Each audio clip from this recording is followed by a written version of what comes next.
I know from my experience working with younger men, they are a lot more expressive around their mental health issues and more open. Whereas I would feel, there's a lot of men coming into our workplace with the mask on and suffering in silence and trying to get on with it or using their annual leave to mask the problem. Hello and welcome to another edition of the HSE Talking Health and Wellbeing podcast. My name is Eamon Keogh. Today we are talking about International Men's Health Week, an event aimed at raising awareness of preventable health problems for males of all ages, which is marked in many European countries, including Ireland, as well as the USA, Australia, New Zealand and Canada. This year it runs from Monday the 12th until Sunday the 18th of June. Joining me to talk more about this initiative and discuss why there's such a focus on men's health are Finian Murray, Senior Health Promotion Officer, Men's Health, HSE Health and Wellbeing. Hi, Finian. Hi, Eamon. And to give us some practical examples of how a focus on health and wellbeing in the workplace can not only benefit employees but also employers alike is Anne Farrell, Health Promotion Executive, CIE Occupational Health Unit. Hi, Anne. Hi, Eamon. Finian, I might start with yourself. Can we talk a little bit about what Men's Health Week is? Yeah, actually Men's Health Week, it always begins the week before Father's Day. Yeah. And it finishes on Father's Day itself. So Father's Day is always the third Sunday in June. And so it's always the third week of June. But it goes back to 1998, would you believe? It's Bill Clinton who got Men's Health Week up and running. He got Congress to pass it into law and it became a thing in America. And then it only came over this part of the world in the 2000s. We didn't begin to celebrate it really until 2005. That's the first time we celebrated. We had a poster campaign called Hazardous Waste. That was our first Men's Health Week here in Ireland, but it's been going from strength to strength ever since. Yeah, it's funny. It's one of the first campaigns or initiatives that I remember when I joined the HSE working on in communications, and it's just grown legs over the years, really, hasn't it? It really has. Like when we started first, we just had a few one-off events, like for example, we had a mental health conference in Wynn's Hotel here in Dublin. And then 2010, we decided that we needed to kind of broaden it out. So at that stage, we invited other partners to come on board. And now we have 95 partner organisations who team up with us for Men's Health Week. It's coordinated through the Men's Health Forum in Ireland, the HSE and Men's Development Network. And Colin Fowler is the main coordinator of it, but we have a good team and we have these All-Ireland planning groups. So the theme is chosen through the All-Ireland planning group. And the theme for this year is the picture of health. And we had loads of meetings to get it to that point. But we agreed on the picture of health as the theme. And the action is, the call to action is, what is your picture of health? What is the one thing that can improve your picture of health? So that's our theme for this year. And then there's different themes throughout the week, isn't there? Yeah, there are sub-themes then, what we call social media themes. Yeah. So on Monday the 12th, it's the Trash the Ash, so it's the anti-smoking theme. Tuesdays, cancer prevention is better than cure. On Wednesday, it's food for thought. It's a focus on healthy eating. Thursday is what do you depend on? So it's looking at alcohol, but also other addictions, including gambling, which is coming to the fore in recent times. Friday, it's all about mental fitness. Men like that term, mental fitness, rather than mental health. So we have chosen that theme for the Friday. Saturday is Let's Get Physical. So it's about physical activity. And then Sunday, of course, is Father's Day. So the emphasis is on the important role that fathers actually play in children's lives. So they're the sub-themes for the week. And Finian, why is there such a focus on men's health? Well, men constitute 50% of the population, but what we have found through the research is that men die on average about 4 years earlier than women do, and we have higher death rates than women for almost all the leading causes of death and for all ages. And then some of that is because of poor lifestyle. That's mainly responsible for chronic diseases.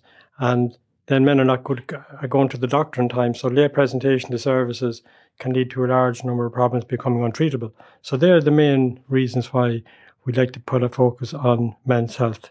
Okay. And how did you get involved in Men's Health Week, or what's your role? Well, I've been working in men's health since 2002, and Men's Health Week came on board, as I was saying, in 2005. So I've been involved in it in the Northeast in the earlier years, and then I became involved in the national campaign. So my role would be to link in with the Men's Health Forum in Ireland and Men's Development Network and play a coordinating role for Men's Health Week. We have an All-Ireland planning group, and we have a number of meetings every year. We organise those meetings.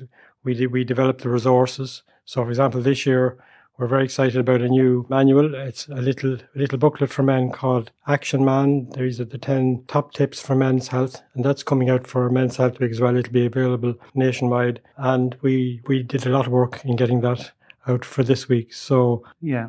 And the posters, of course, we have postcards, pens, and so all the merchandise to go with the week as well. Very good. For people listening who just want more information on the resources, is there a website they can? Yeah, it's the Men's Health Forum in Ireland website, so it's mhfi.org. And all the resources, it's a one-stop shop website for Men's Health Week and for men's health generally, so mhfi.org. Okay, thank you. And Anne, you work in Irish Rail. Yeah. And could you tell me a little bit about your role? My role as a health promotion officer, I started in 2002 and I was based in the medical department.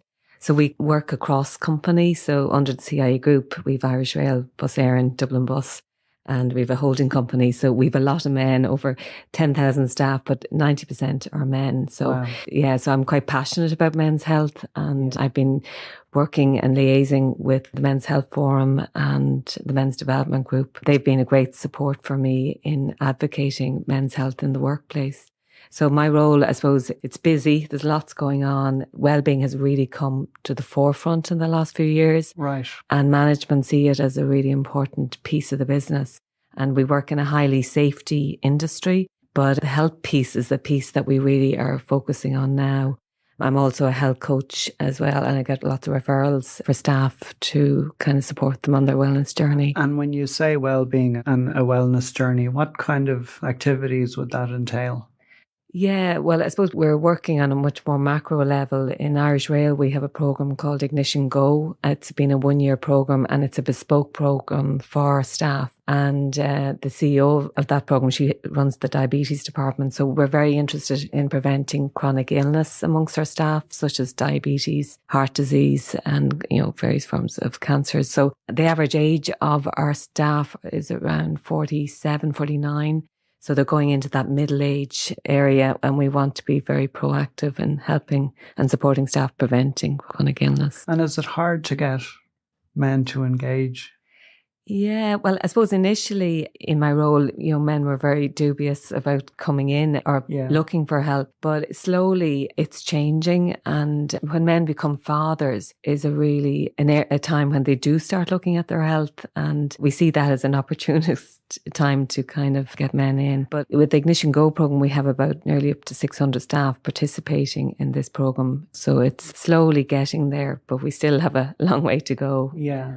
And I suppose it's designing programs that, like even the title Ignition Go, it's kind of more masculine. And we collaborated with the provider and talked about the language as well to entice people into the program. Very good. Finian, sorry, just on that point about getting men to engage with the health service as such, that's a challenge really, is it? It is a challenge. And going back to what Anne was saying, Anne is also an Engage trainer. The Engage program that Noel mentioned in episode 4 of Men's Health of the podcast. Anne was one of the original trainers we had with Engage, and I teamed up with Anne in terms of delivering Engage training to health and wellbeing staff in CIE, Irish Rail, Dublin Bus and Bus Éireann. Yeah. On one occasion, I actually collapsed before a training course. And when I went to a hospital, I realised that it was found that I actually had cardiovascular problems myself. My goodness. Yeah. And because I was proactive about my health, going to a GP and so on, I always knew I had high blood pressure. So we were able to diagnose then. I eventually got diagnosed. I had to get 2 stents in. There was blockages on my heart. But I am all clear now on loads of tablets, of course. But I got the all clear there recently. So, but I always remember that morning. In the training, they didn't put any details on how to manage if a trainer collapses. We were lucky to have a doctor actually on the course. But it was a memory. Well, thank God you're still here today. Yeah. It just shows how important it is to be really proactive about your health. It's a lesson for all men, So I was able to heed my own advice on that morning. I think, I'm guilty of it myself, where you say, I'll do that next week, or I'll go and get that health check, or it's only a small pain, or whatever it is. But it is really about just going on a regular basis and just making sure that you're well, really, isn't it? Yeah. And in the workplace, if that happens, it's a catalyst for colleagues to go and get checked, when they see that happening. Yeah. Going back to yourself, and what's the benefit in terms of investing in health and wellbeing in your view? Initially with programs, it takes a few years to get that return of investment. Yeah. But I think it's really good for morale. And also in Irish Rail and across the CIE group, we're trying to attract new talent in as well. So it's a big, I suppose the market out there is very competitive, and they're asking what the staff benefits are. And I think as a company, we do quite well. We have a brand new occupational health facility, and we have a free counselling service for staff and employee assistance program, and lots of programs that benefit the staff. But overall, I think at the end of the day, because in a safety critical industry, we have great maintenance for our trains and our buses and everything else. But I always think about who's driving that bus, who's maintaining their health and who's supporting their health. So it's getting that health and safety even, in the title. In the last few years, people have been really appreciative of the work we're doing, and we're onwards and upwards. And our CEOs are really committed to the wellbeing program and the wellbeing strategy and going forward. And I suppose it reduces sick days. Absolutely, And it's important that people come to work feeling well. And I suppose my vision is that all our staff retire in optimal health and enjoy their retirement, not end up in the scrap heap, so that's key. And I think for men, that retirement phase is a crucial piece as well, because generally men like having a purpose and coming to work. But I remember when I started in the company initially, I noticed all these RIP notices, men that retired and then, a month or two later died. It's just shocking. Preparing men into retirement as well is all the life transitions is important. So we're designing our wellbeing programs around them. In terms of then working in Irish Rail, I'd say a lot of roles, people might be quite isolated in terms of, you were talking about train drivers in particular. Yeah, our train drivers, one train driver I spoke to during COVID, he said it was really challenging, driving a train with it being empty and kind of going into work and not meeting anybody. And just the isolation and in the cab. And if you're having a down day, this man lived on his own. And, he described living with your thoughts. It was tough. It was challenging. We want to, with our wellbeing program, try and get those invisible people involved and engaged as well. So it is a challenge, but he was very open and shared that amongst the group, and I think a lot of staff or men that live on their own could relate to that. You can be at work and lonely and getting on with the job, but not really sharing what's happening with you, So the mental health piece is a massive area that we need to focus on. Yeah. And Finian, just on that, there's other professions as well. I know you do a lot of work with farmers as well. That's quite would imagine, an isolated job. Yeah, farmers would be high risk. We've done some fantastic work with them in terms of the mental health program. We've had on firm ground where we trained up ag advisors to go out and be more tuned into farmers around mental health issues. We've also worked with farmers around cardiovascular issues. So we have a Farmers at Heart. We've teamed up with the Irish Heart Foundation and Glanbia, and we've run a Farmers at Heart course and research. And we found that farmers would have a higher risk of heart attacks than the average male population. So we've done some excellent work there. And we've also done some work with men's sheds. We have a program called Sheds for Life, where the men's sheds, they actually take part in a health program. And there's loads of different topics that are covered, from smoking to physical activity and so on. And it has been evaluated and it's gone down very well. The sheds are really, really up for it. So that's continuing as we speak around the country. Yeah. It strikes me just listening to both of you. It's really just about keeping the lines of communication open, isn't it? Encouraging people to think about and talk about their health. Yeah, across the 4 companies, we've recruited about 120 wellbeing champions, and they have been brilliant advocates for our employees. And I suppose it's growing all the time. We have 144 stations, and we would like a wellbeing champion in each of them, to bring the message to our staff. And some of our staff aren't on email. So the comms piece is a big challenge in getting the message out. Some naturally are maybe resistant to the message or don't want to know. But I think that peer-to-peer thing is an important piece as well. Yeah, very good. And Finian, just to come back to the Engage training, could you tell us a little bit more about what the Engage training involves? Yeah, Engage, actually, it was one of the recommendations from the National Men's Health Policy where there would be a one-day training course for frontline staff to connect better with men, not so much about topics, but more so about the relationship that they would have working with men, that they would connect better with men around health issues. And the Engage course was developed, and it was originally called Engage Health Matters for Men. And we also developed a program called Connecting with Young Men Around Mental Health, and a further one Connecting with Middle-Aged Men Around Mental Health. So what we did recently, we combined all three into a new program called Engage Connecting with Men. So it's a one-day training course. We have trained up health promotion and improvement staff all over the country. And in each CHO, they are rolling out 3 or 4 courses in their area every year. And it's gone very, very well at the moment. And we hope to train additional trainers, going forward into the future. But at the moment, we have a great team out there who are really promoting men's health. And what we have found from the trainers as well, not only are they delivering the Engage training, but they're also helping us in the promotion of Men's Health Week. We have some new health champions, as Anne calls them, out there in each CHO, and we are delighted with that.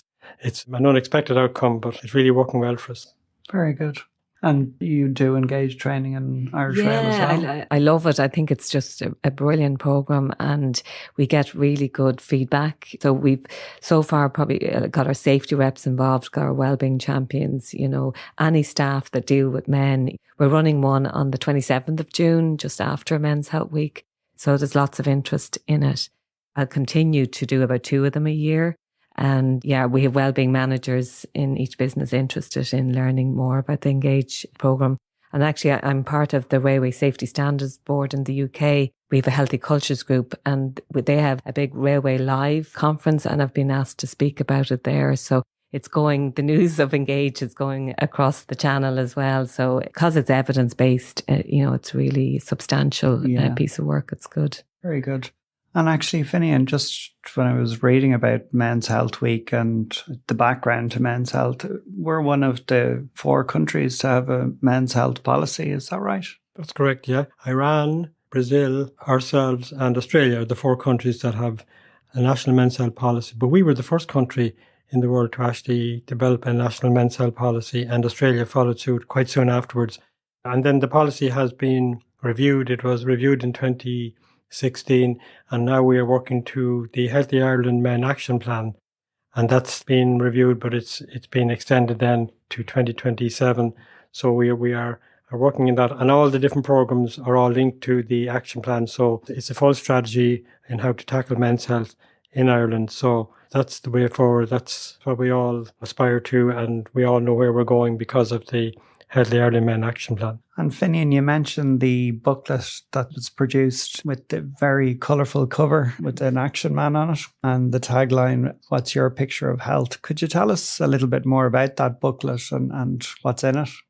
Yeah, the booklet, it actually covers a number of different topics in terms of healthy eating, physical activity, mental health, smoking, alcohol addictions, looking after your heart, cardiovascular health, having a healthy sex life, cancer prevention, getting connected, and accident prevention as well. So they're the main topics, and there really are top 10 tips for men's health. So, for example, at the very end of the booklet, it has the top 10 tips for eat 5 to 7 portions of fruit every day, aim for these 30 minutes of moderate physical activity 5 days a week or more, discuss any problems you have as early as possible with someone you trust, start your journey towards quitting smoking today. With alcohol, less is always more. Make sure that you have regular checkups for cholesterol, blood pressure, especially as you get older. No ifs and buts, just practice safe sex. Know what's normal for your body. This will help to identify symptoms that need to be checked out by a doctor. Get out there and start to rebuild relationships and connections. And if these are already in place, continue to nurture them. And just be an action man. Have a knowledge of first aid, because that can save a life. So they're the top 10 tips from the manual. But each section also has a quiz, and it also has some humour. We have a little comic strip going through as well on the different topics. Yeah. So because what we found with humour for men, and we had this with the previous man manual, with the Haynes Man Manual for Health, we found that the humour was what engaged men in the health literature. So we included humour in this booklet as well to keep men engaged. So it's definitely our main tool for Men's Health Week for this year. And you've tested it with men, haven't you? Yeah, we have folks tested all the way through, And it's interesting about the cover of the book that we have a few different variations of the cover. At the moment, we have kind of a comic hero, action hero type with 10 written on his shirt. But when we had a few different variations, it was the men themselves that actually picked that cover. The health professions picked other covers. So it was interesting how the men on the ground had a different perception of men's health than ourselves. So we learned a lot from that. Very good. And is that a booklet available? Oh yeah, I've ordered lots of boxes of them through Collie Fowler. So we hope to disseminate them with our health champions and throughout the organisation. Oh, very good.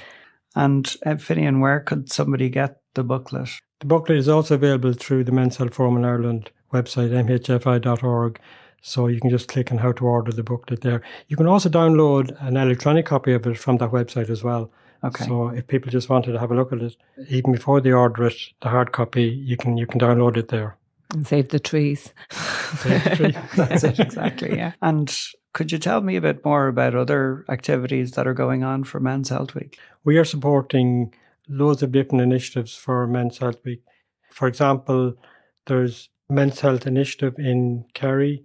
We have some of our national partners like the Irish Heart Foundation, Irish Cancer Society, National Youth Council of Ireland. They're all doing things. We are supporting them, rolling out initiatives. In fact, we have 95 partners on the planning group who we are supporting for Men's Health Week. They have put all our information on their websites and so on, and they have different number of different initiatives in their organisations. So they're just some examples. The Irish Men's Shed Association.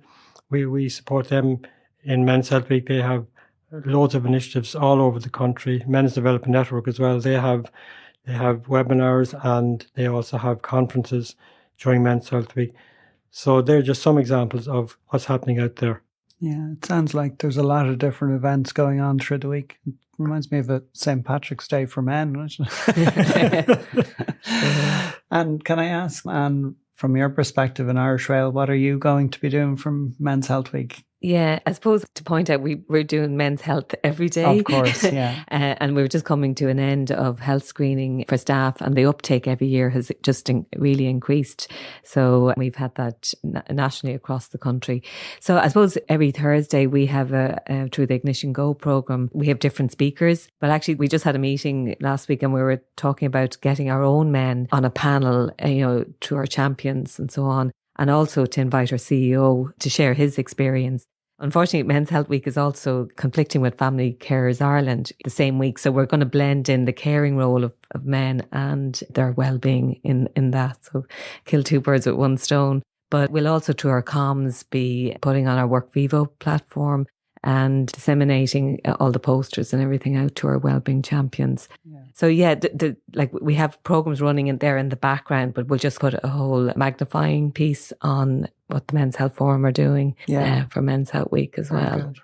And actually, you make an important point there as well. It's not just about 1 week, really, is it? I suppose it's great to have this emphasis, but your work doesn't stop, really. It's continuous all year, and you've put an awful lot into the strategy and the thinking behind how to reach what sounds like a hard cohort of people to engage with. So yeah, and also just make the point that it's not just about men's health, it's also about boys' health. Yeah. And we often say that men's health begins with boys' health. So some of those healthy behaviours you learn as a teenager or as a young boy stay with you through life, but also some of the unhealthy behaviours you learn at that time can actually stay with you through life. So we try to focus a bit on boys' health as well as men's health, because good boys' health, translates into good men's health in years to come.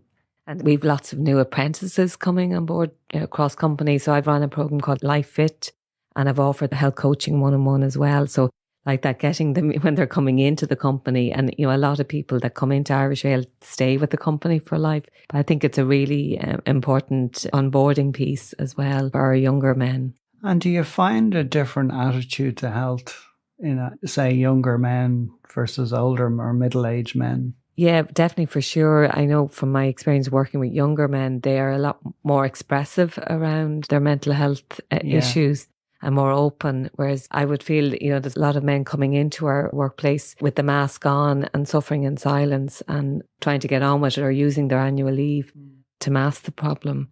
So with the older cohort, it is a challenge for them to kind of seek out help and maybe leave it too late. But I suppose through our employee assistance program, which is a free counselling service, I promote that they go when they feel well to learn the skills and understand what their own stress triggers are and to kind of put a toolbox together of help to maintain their mental fitness, Yeah, because our experience is that younger men are more open about mental health. We have found that. And I think it's because some of the role models that have been out there, like Brazzi, David Gillick, people like that, who've been quite open about the mental health challenges that they've experienced in life. And that's given young men in particular, given them really permission to be more open about mental health issues. But the older men would still be a bit more traditional in their masculinity in terms of there would be more kind of suffer in silence. So if we could break into that sphere, it would be good. We recently had a conference and we had David Gillick at it, and the feedback was amazing. He's so authentic and powerful in getting that message across. And we have another leadership conference, so he's on again. So he's a key advocate. Yeah. He's actually one of our ambassadors for Men's Health Week, and he gave us a webinar free of charge there, and all those webinars are available on the HSE Health and Wellbeing YouTube channel. And we have 4 every year. We have 4 planned for this year as well. And we have one on Men's Health Week as well. So they're all available on our YouTube channel. Yeah, very good. I mean, one stat for you, just talking to our social media team in the HSE, after Men's Health Week last year, they always say they see a bump in the profile of people engaging with the HSE.ie website during Men's Health Week. In other words, that they can see more men coming and looking at different information. So that's good to hear. Well done. Yeah, so that's great to hear. There's great resources there, and it's just making it easier for men to access. Yeah, and I think it's sometimes you don't know where to go, really, isn't it? Yeah. Maybe you don't know who to talk to or how to start that conversation. But we're working at developing a well hub for our staff, and it's like a one-stop shop where they can access all this great information. So it's making it simple, because I think when you go to Google, you can get lost and it's hard to actually pick up the phone and make that initial call. Another good website for men themselves is malehealth.ie, which is run by the Irish Men's Sheds Association. But the information there links into all the websites, the health website that we can stand over. So that's just another one to let your listeners know. Malehealth.ie, it's very good for men themselves. Okay, very good. And just going back to young men for a second, or young boys, you mentioned working with them. What sort of initiatives do you do there, Finian? Well, the National Youth Council of Ireland do phenomenal initiatives around health, and we support them in their work. Some of the National Youth Council of Ireland staff have been trained in the past on Engage, our training programme, and have rolled out Engage training programmes to youth workers right across the country. So we've been working, they're one of our partners. They're also one of our partners for Men's Health Week. So we are working with them all the time. And we also, through the Health Promotion and Improvement team, they also work in the schools. They actually train the teachers on different programs like Mind Out, for example, which is working with the mental health of young teenagers. So our staff train the teachers to deliver the program in the schools. That's another example. And even Sippy's Friends, which is another program in primary schools, where our HPNI staff, they train the teachers to deliver that course. So we are working in that cascade model where we are training trainers all the time who are bringing our messages out into the different settings. I'd just like to thank again Finian and Anne for coming in to talk to us today about Men's Health Week. Thank you very much. If you would like more information on anything you heard today in relation to Men's Health Week, all the information is available on mhfi.org. Or if you want some more general health information, as always, visit hse.ie. This has been the HSE Talking Health and Wellbeing podcast. Thank you for listening.